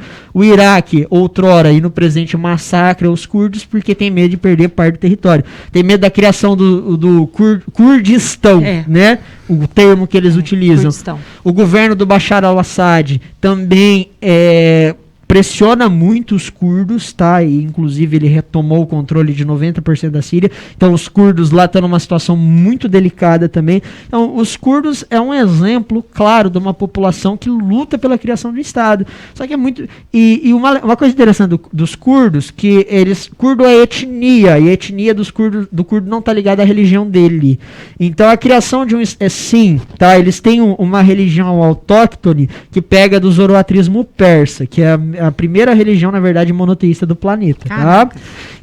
Mas assim, a maior parte dos curdos hoje ou é cristão ou é muçulmana, e eles não têm tanta dificuldade com isso. A criação do Estado deles seria, eu acho que um primeiro ensaio geral para essa estratégia de política de criação de Estados, tá? Só que aí que tá, alguém teria que perder território, é Maria Júlia, né? Maria Luísa, perdão. Mas ninguém quer ceder território, Maria Luísa, infelizmente. Na minha bolsa. Viu? Ela tem mais uma pergunta aqui. Opa, ainda. adorei responder as perguntas dela. Se houvesse a tentativa de expandir o território afegão pela união dos integrantes do Talibã e de outras nações para formar um país maior regido pelo Talibã, quais estados vizinhos teriam mais forte risco de perda de território? Olha, vamos lá. Os países ao norte do Afeganistão, eles têm, digamos assim, eles são mais... Vou olhar para a foto, senão não consigo me concentrar. Aí, depois eu não consigo fazer duas coisas. É incrível. Se alguém para bater uma foto minha, eu travo assim. Voltando ao raciocínio. Os países do norte, eles são mais vulneráveis belicamente. Se o Afeganistão, se o Talibã tentar encostar no Irã, o Irã terraplana o Talibã, vai terraplanar o Talibã, tá? Porque a força Quds, o Irã, olha só outra coisa interessante, o principal inimigo, provavelmente, do Irã será, do Afeganistão será o Irã, porque o Irã é xiita, tá? E essa vertente do Talibã que a gente vê no Afeganistão é sunita. Mas sabe que não vai acontecer uma expansão do Talibã? Eu falo por quê? Porque eles já estão considerando uma vitória tremenda a conquista deles. O que eles conseguiram ali. E digo outra coisa. A China não vai deixar o quê? No ganhar seu força. corredor econômico algo acontecer, tá bom? Então o que a China vai fazer? Se o Talibã começar a chiar muito, a China vai dar um jeito, ou vai dar uma de Estados Unidos, vai invadir, tá, o Talibã, que eu acho que não vão fazer, ou eles vão pelas beiradas ali, né, pela surdina, eles vão desestabilizar tanto o Talibã no governo do Afeganistão, que esse governo vai cair e vai ser substituído por um outro governo de interesse chinês, tá bom? Mas eu acho que a sua pergunta também pode ir para um caminho de expansão do fundamentalismo religioso. Isso é muito perigoso, tá bom? Então isso a gente tem percebido, por exemplo, na África, né, em locais onde eu tenho uma pobreza extrema, onde eu tenho, enfim, a ausência do Estado, o fundamentalismo pela diretriz ali de um grupo fundamentalista chamado Boko Haram, tá? E o El Shabab, que é outro grupo fundamentalista que está na África. A possibilidade de criação de emirados fundamentalistas ali é gigantesca e é alarmante, justamente porque isso pode gerar, né, um retrocesso de direito de minorias, de pessoas que têm uma religião diferente. Coisa. Sim, então pode acontecer, pode virar moda, tá? Estados fundamentalistas se criarem. E isso é perigoso não só para o Ocidente, isso é perigoso para as nações do Oriente também. Para todos. Para todos. Aí vem uma pergunta agora que é da... Peraí, deixa eu achar o nominho dela aqui que eu não salvei ainda. Jubes. Tá escrito como Jubes. Opa! Tá? Jubes falou assim pra gente aqui, ó. Ela fez uma pergunta também bacana. Assim, se os Estados Unidos não vão se beneficiar abrindo para a expansão chinesa, como essa retirada para eles tiraram soldados? Para quê? Tipo, essa é a pergunta. Se você me responder essa pergunta, essa é a pergunta de bilhões de dólares. Eu vou ser chamado para falar um monte de lugar aí ou eu vou aparecer morto por alguém, tá? Porque eu não consegui, eu não tenho uma resposta para isso. Por que os Estados Unidos permitiu esse avanço chinês se não vai ganhar nada? Às vezes não vai ganhar nada aos nossos olhos, né? Mas, como eu disse, tá? Talvez os Estados Unidos teve que fazer essa concessão, entre quatro paredes ficou decidida essa concessão, para alguma outra coisa, para liberação de algo, ou até mesmo para o não vazamento de alguma informação, a gente não sabe, né? Como eu disse, o que é discutido em quatro paredes pelos senhores do mundo, muitas vezes nós, historiadores, geoestrategistas, pessoal que gosta da geopolítica, não vai saber responder ainda, né? Uma hora vai. Não, perfeito. Ó, a Isabela Campeão perguntou assim, professor, quem é muçulmano segue o islamismo? Isso. Ou é uma etnia? Legal, ótima a sua pergunta. Sua pergunta foi sensacional, tá? Parabéns, tá? Os alunos estão de parabéns, Eles Flávio. são lindos. Ó, o cara que é maometano, ele é muçulmano e ele segue o islamismo, são sinônimos, tá bom? Da mesma religião. Maometano, muçulmano, ele segue o islamismo, ele é um islamita, são sinônimos. Cristão, pra gente que precisa de vocabulário, isso é sensacional. Isso, olha, a gente precisa. Numa redação você está falando sobre alguma coisa? fala seguidor do Islã, uma hora muçulmano, maometano, para não ficar aquela coisa repetitiva, né? Tá. Mas os muçulmanos eles não gostam do termo maometano, muitos, tá? Então Mas não é põe, não. mas tecnicamente na academia a gente usa esse termo, tá? Então, etnia, você fez a pergunta, é etnia? Que é? Não, é religião. Lembra que lá eu coloquei num dos nossos slides, árabe diferente de Oriente Médio, diferente de islamismo? Porque eu posso ter um cara... Volta a cena aí. Volta a cena. Opa, Tá é verdade, tá aqui. Tá ligado. Ó, aqui, ó. Ô, Jesus. Ai, Jesus, que agora acho que você desligou. Opa, Corta aí, Luiz. foi. Põe pra eles. Ó. Aqui... O cara que segue o islamismo não é etnia, tá bom? O islamismo é uma religião. Então eu posso ter um professor, a professora Flávia, brasileira, tupiniquim, do Paraná. Você é do Paraná, não? Sou de Rolândia. Londrina. Londrina, enfim, ela pode ser muçulmana, tá bom? O cara que vem do Japão pode ser muçulmano. O cara que é lá da Bahia pode ser. O cara que é dos Estados Unidos, Malcolm X, era um ativista black americano, ele se tornou muçulmano. Muhammad Ali, nome de batismo dele, né? Ele não era árabe. Então, só que o que acontece? O islamismo surge numa região do Oriente Médio chamada Península Arábica, com a tribo dos Coroachitas, que é então um grupo árabe. Então a religião ela nasce... Joga no mapa. Vamos pra Você tem um mapa aí. Opa, aqui ó. Tá vendo aqui a Arábia Saudita? Aponta com a caneta. Ah, é verdade, né? Vamos usar a tecnologia, professor de história aqui, ó, o islamismo surge aqui, na Arábia Saudita, tá? Numa cidade chamada Meca, tá? E a Arábia Saudita, Arábia, né? Por causa da península. Então quem vive lá é árabe. Então a religião, o principal personagem da religião, que é o profeta Maomé, ou Mohamed, ou Mohammed, né? Que é o termo correto. Ele nasceu na Arábia Saudita. Então a religião nasce como uma religião árabe. Tá. Só que com as invasões e as expansões do mundo árabe, esse islamismo ele chega no norte da África, ele chega lá no Afeganistão, e ele chega inclusive em Portugal e na Espanha. E aí a gente pode linkar com o livro de literatura Eurico Presbítero, que está nesse contexto, né, de século XII, né? Então ali que os muçulmanos, ou árabes, até então na Idade Média, o cara que era muçulmano, ele era árabe, por definição, só que hoje em dia é uma religião, então ela não está ligada a fatores étnicos, tá? Eu posso ser muçulmano e não ser árabe, mas é uma religião de origem árabe.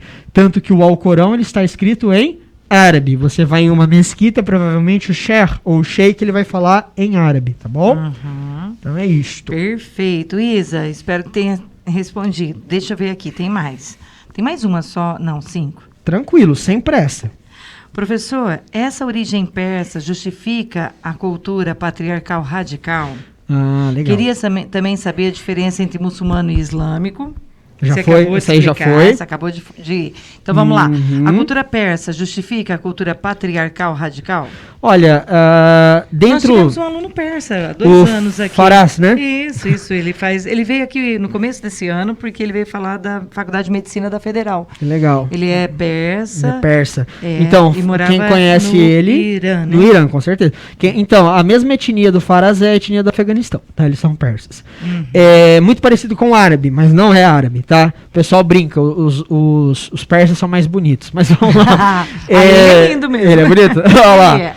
Aí o que acontece, né, gente? Eu até fugi da pergunta aqui, mas sim, tá? Um fator geográfico, uma curiosidade para vocês. Uma vez eu ouvi um geógrafo, e depois eu fui ler.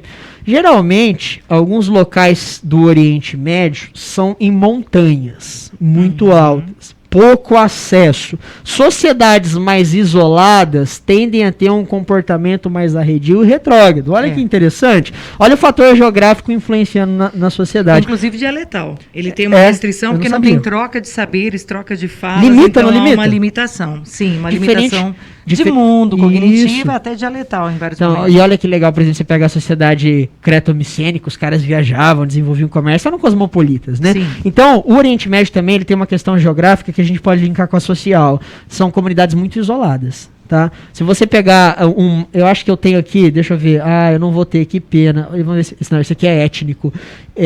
Existem mapas que mostram a questão geográfica das montanhas. Você vai ver que o Afeganistão e o Irã, por exemplo, até mesmo o Líbano, né? Tanto que o pessoal fala a região dos cedros, né? A gente tem os cedros lá, né? Região dos Cedars of God, os cedros de Deus, né?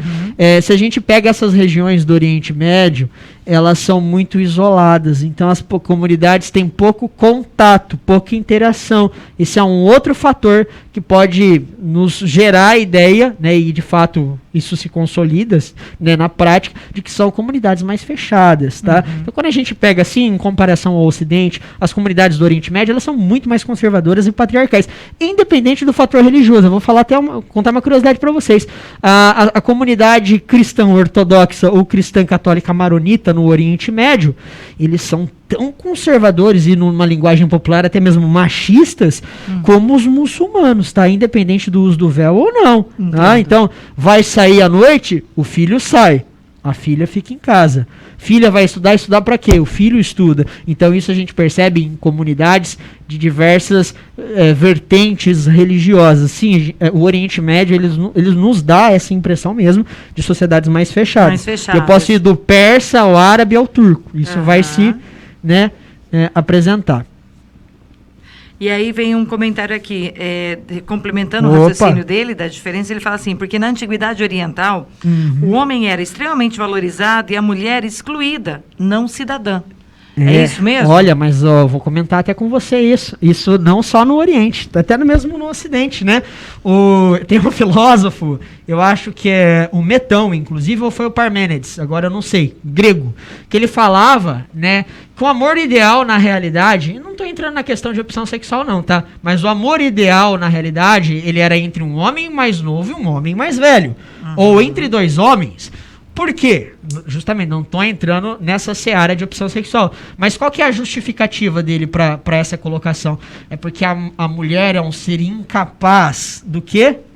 De amar, tá certo? Ou seja, né? Então a gente percebe até numa sociedade ocidental, mundo grego, tá? A desvalorização da mulher em detrimento do homem. Quem gosta de MPB, dá uma ouvida na mulher, na música Mulheres de Atenas, de Chico Buarque, vai ver como que a mulher era tratada lá no mundo grego também. Então isso é geral, não é só pode deixar ali. Não é específico, não é né? só no Oriente. Quem tem mais interesse sobre essa questão da perda da paridade da mulher na sociedade como um todo, tanto no Oriente como no Ocidente, eu sugiro um texto para vocês, ele é tranquilo de ler, da Judith Butler, chamado A Perca da Paridade da Mulher. Segundo a teoria dela, né, o construto dela, a visão dela, a mulher perde a paridade lá no contexto de pré-história, tá certo? Quando o homem e a mulher percebem que aquele fruto é gerado a partir de uma relação entre o homem e uma mulher,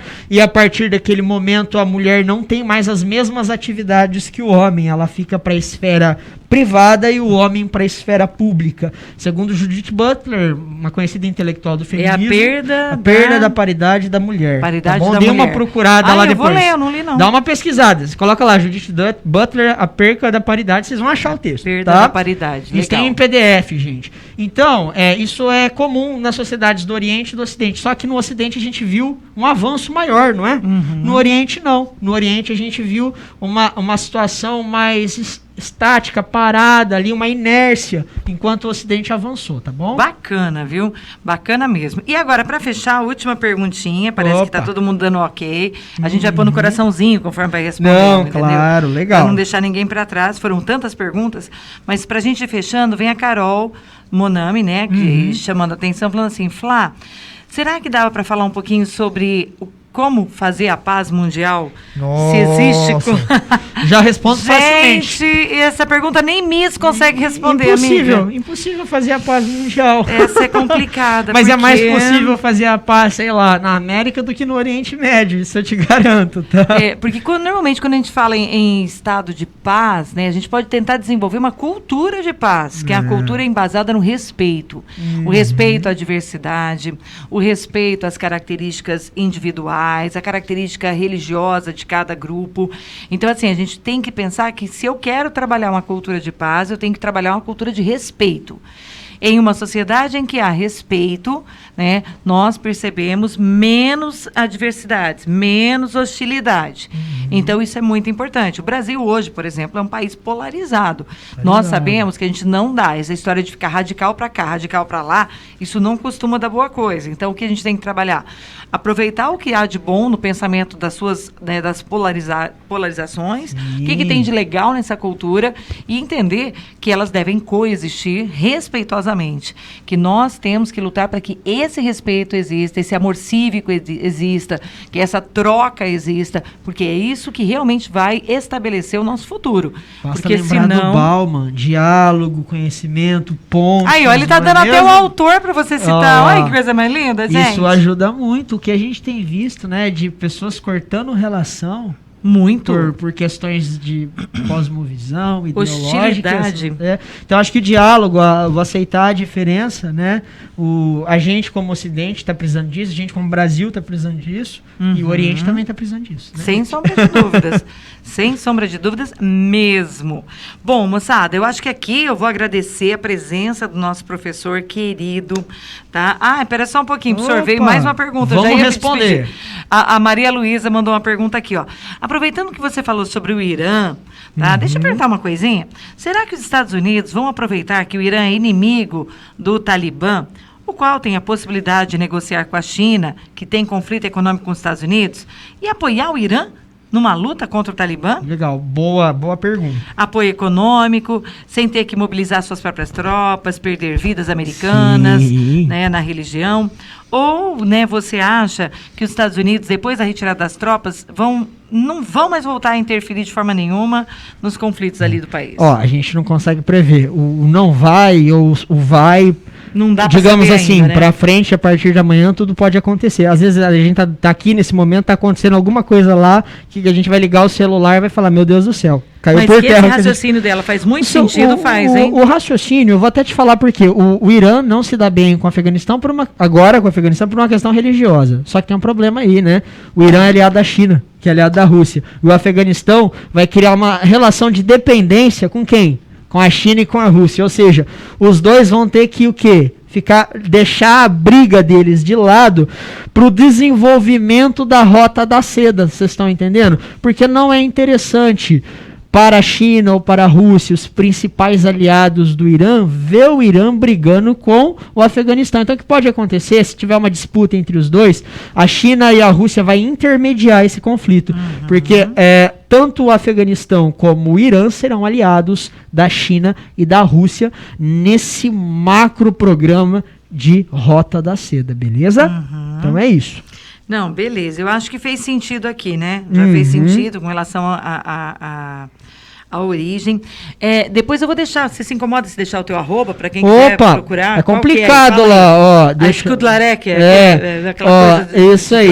Ó, lá. Aqui, ó, é Gashler, coloca o Gashler primeiro, depois o Johan, ou você colocar prof.johan, já vai aparecer. Mas se não lá. aparecer, né? Se não aparecer, mas vai estar lá. É Gashler e Johan. Quem sobrou alguma dúvida, pode mandar lá ou manda pra Flávia, eu respondo a Flávia responde vocês, tá certo? Gente, foi um prazer da minha parte estar aqui com vocês. Então, uma conversinha de 40 minutos que durou 2 horas quase. Ô, louco, eu nem vi o tempo passar. 21h50. Nossa, eu falei que eu gosto desse tema.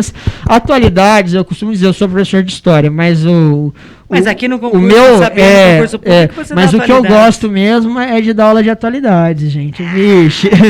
Menino bom, viu? Menino bom. Gente, então é o seguinte, ó. Eu vou agradecer o Johan. Obrigado. Tá? Muito obrigada. Sua presença é sempre maravilhosa. Já esteve em outras aulas comigo. Eu tenho, assim, uma alegria muito grande de receber você, porque eu sei da dimensão, da profundidade com que você fala. Então, muito obrigada por estar conosco. Tá. Né? E, moçada, eu acho que pelo adiantado da hora, o que eu vou fazer com vocês? Vocês viram que eu mandei para vocês 2 folhas, né, de atividades. Então, eu sugiro a vocês, tá? Johan, 5 minutinhos aí. Tranquilo, tá? sem pressa. Eu sugiro a vocês que vocês simplesmente me acompanhem só na atividade. Peraí que eu vou ter que dar um ESC aqui e trocar de arquivo. Como é que eu faço isso, Luiz? Ai, acho que tem que fechar ali. Só um minuto, gente. Ô, produção, pode eu. Então, assim, ó, eu deixei 4 atividades para vocês e a gente vai falar um pouquinho só sobre elas, sobre a orientação de comando de questão. Na próxima aula eu falo sobre a competência 5 com vocês, para não ter que correr, né, com o conteúdo. Essa aqui, abre para mim. Abre essa aí, só abrir. Isso, é a mesma capa, né? Mas eu sei que aqui está só o meu nome, então deixa eu passar direto para atividades. Aqui depois a gente conversa. Em relação às propostas, vocês devem ter visto que tem 2 textos muito legais e que eles estão, assim, fervilhando. Viu, Johan? A data do texto, dia 18/8/2021. Nossa, isso texto que é atual, hein? Sensacional. Isso é bom que você gosta de atualidades, isso é atual. Então, ó, eu vou ler só um pedacinho do texto com vocês. Joga na telinha para mim. Vai lá. Olha o começo do texto. Abaixo o artigo de Ananda Beatriz Marques, cientista política, mestre em ciência política e foi publicado no jornal Estadão.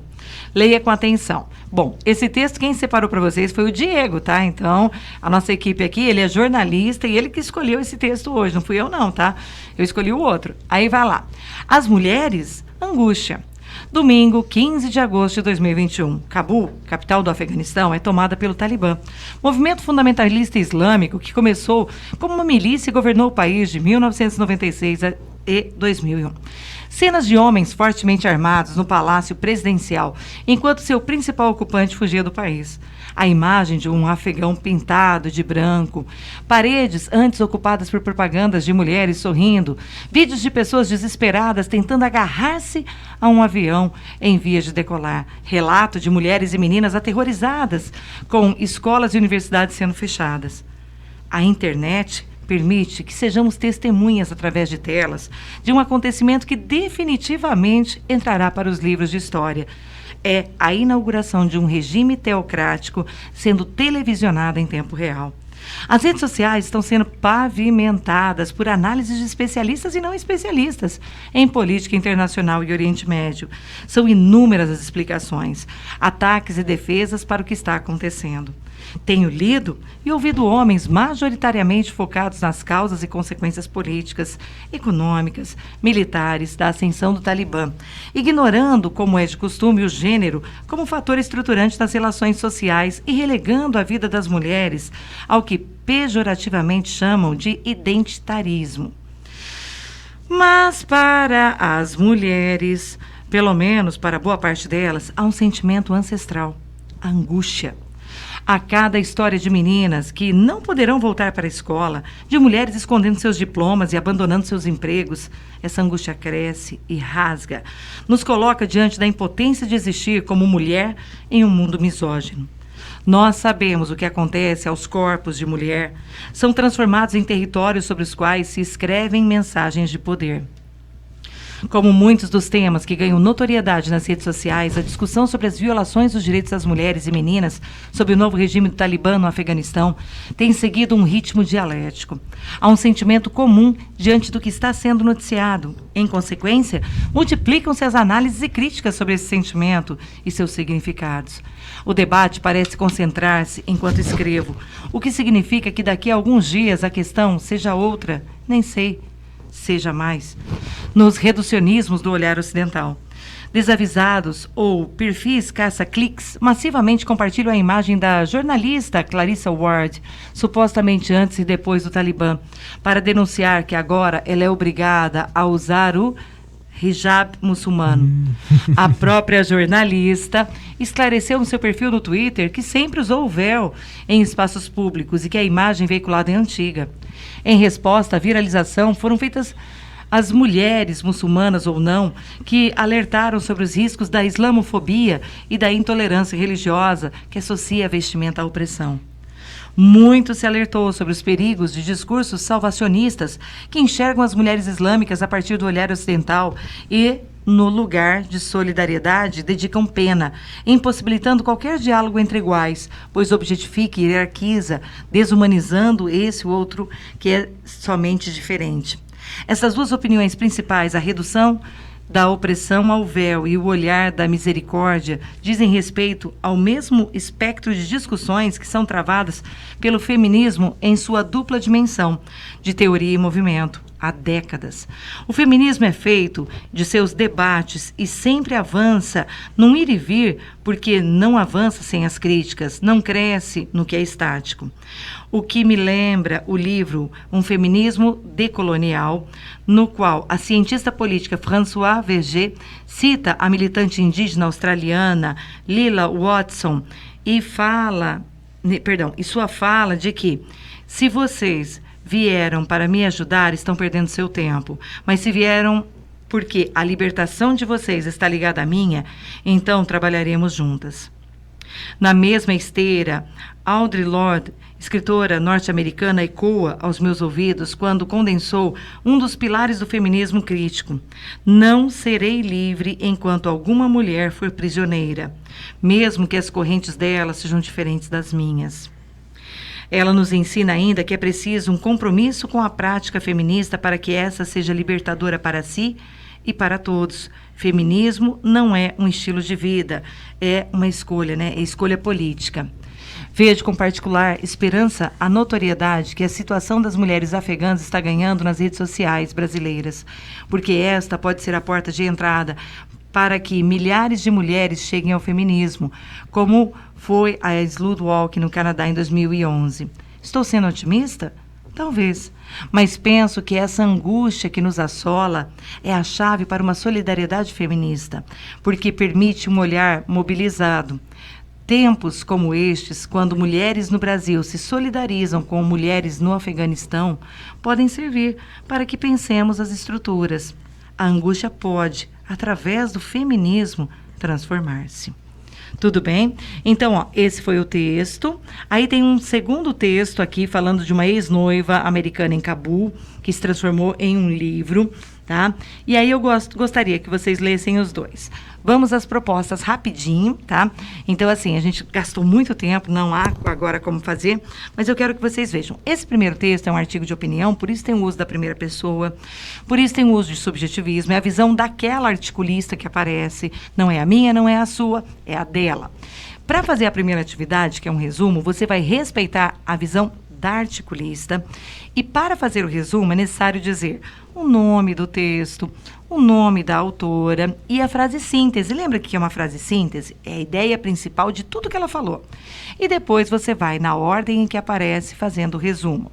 Nós temos que treinar porque nós temos ainda alguns vestibulares que estão vindo e também para treinar o nosso olhar sobre a leitura. Então eu sugiro que vocês o façam. A segunda atividade é em especial para aqueles nossos alunos que vão, por exemplo, para a UFA ou para outros vestibulares que trabalham com gêneros também. Então, ali, você vai ver que a segunda atividade, ela fala, né, escolha ali um dos textos, escreva uma carta, né, do leitor, para ser publicada na seção de cartas, manifestando a percepção e opinião sobre o texto lido. Então, você vai, eu sugiro, inclusive, que use o segundo texto, tá, que é da Folha de São Paulo. A partir dali, você vai ler e você vai escrever, e manifestar a sua visão de mundo, apoiar, criticar, refutar, dar amparo, mas como uma carta, com cabeçalho, com vocativo, corpo de texto, despedida e assinatura. Quem está comigo há bastante tempo, e alguns de vocês estão, né? Porque os vestibulares mudaram os calendários, já está no terceiro curso aqui, a gente está fazendo. Então, assim, beleza, você está com mais autonomia. Quem está começando agora, se quiser ousar fazer, só não esquece de mandar esse recado para a gente, que na hora da correção a gente dá mais dicas da parte estrutural para ajudar. Tudo bem? E, por fim, quarta atividade, então, agora, sim, pensando no vestibular da UEL, tá? Então, vamos lá, terceira e quarta. Terceira atividade, Simone de Beauvoir, um texto dela que hoje estava, inclusive, publicado, né, no Catraca Livre, e que eu achei bem interessante. E aí, olha para esse texto da Simone de Beauvoir, diz assim, ó, olha a parte vermelha primeiro. Diz assim: não se esqueça de que basta uma crise política, econômica, religiosa para que os direitos das mulheres sejam questionados. Esses direitos não são permanentes. Você terá que manter-se vigilante durante a sua vida. Tudo bem? Aí vem o enunciado. Em questão de 10 dias, milhares de mulheres jovens, adultas e idosas perderam seus direitos básicos no Afeganistão. Estão sendo caçadas, entregues, mortas. A luta das mulheres é uma luta incessante, já dizia Simone de Beauvoir. Com base nos textos, elabore um texto de até 25 linhas, no qual as dificuldades enfrentadas pelas mulheres no Brasil e no mundo sejam discutidas. Iniciativas para reverter esse quadro sejam propostas. Essa parte final do enunciado, ele é da UEL. Eu peguei de uma proposta da UEL que falava sobre leitura, só trouxe para o tema mulher e do mesmo jeitinho. Então, aquela parte que diz, com base nos textos, aquilo é UEL. Tudo bem? Então, ele quer que discuta e no próprio texto diz, né, as mulheres no Brasil e no mundo sejam discutidas, iniciativas para reverter o quadro sejam propostas, isso é da UEL. Então, é a UEL dizendo, discuta, então, argumente, pense, articule e depois tente achar pequenas propostas de intervenção. Não tão detalhadas quanto as do Enem, mas fazer pequenas propostas de intervenção. Beleza? E o último dos textos que eu deixei ali, que por isso, inclusive, veio uma pergunta de vocês para nós. Vamos para a última tarefa. Estou fechando já, gente. Eu sei que vocês extrapolei um monte a aula. É aula extra para dar com pau. Mas aguenta aí que a gente está indo para o quarto texto. A partir da leitura de todos os textos motivadores, inclusive, faltou colocar assim, da palestra do Johan, certo? Vamos lá. Redige um texto dissertativo, né, em modalidade formal escrita da língua portuguesa sobre desafios para estabelecer uma cultura de paz.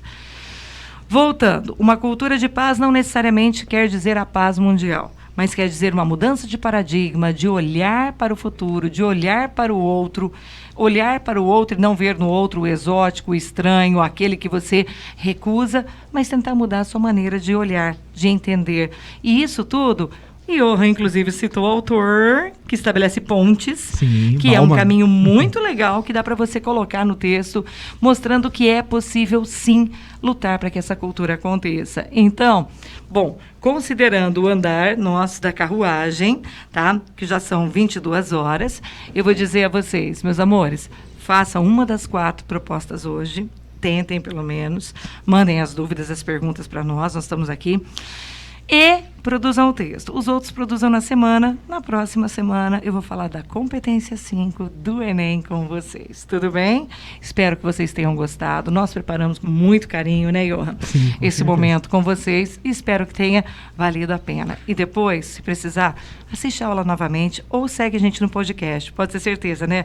Vai lá para o Spotify, acompanha, porque vai estar lá e vai valer muito a pena para relembrar as principais coisas que foram faladas. Beleza? Gente, belezinha, belezinha? Tchau, Queridões, pessoal. beijo, foi um beijo, prazer, beijo. viu? Um abraço. Fala tchau aí, galera. Fala tchau pra nós. Deixa eu até passar o slide aqui. Botar no boa noite, vai? Vamos lá, vamos lá, vamos lá. Boa noite, meu povo. Boa noite, boa noite, boa noite. Tchau, pessoal. Obrigadão, viu?